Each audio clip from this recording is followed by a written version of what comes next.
La televisió del Vallès Oriental, VOTV, va aconseguir el Premi Miramar al millor programa de producció pròpia d'una televisió local per a aquest espai.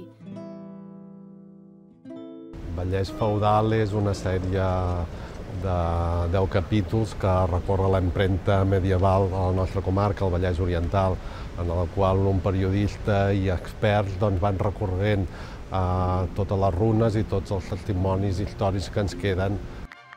El Tassis Torrent, a la millor iniciativa periodística, se'l va endur Esperanza Padilla pel seu reportatge al Diari de Girona sobre la prostitució al bordell Paradís de la Jonquera.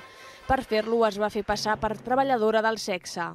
El Tassis Torrent, a la millor publicació, va anar a parar a mans dels responsables del Som Garrigues. L'Innova va ser per al Twitter de l'Ajuntament de Vilassar de Mar i l'Arrel, a la millor publicació municipal, per a la Veu de Lliçà de Vall, mentre que el Rosalia Rovira, el millor programa de ràdio, se'l va emportar a l'espai Solituds, de Ràdio Sant Joan les Fonts. Tots ells reconeixements a la tasca dels mitjans de proximitat. És imprescindible saber què passa a costat de casa i a casa mateix.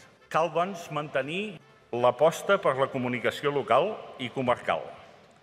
I cal també un esforç, com tots els àmbits, per fer-la viable. Finalment, el guardó d'honor va premiar la trajectòria periodística de Jordi Margarit.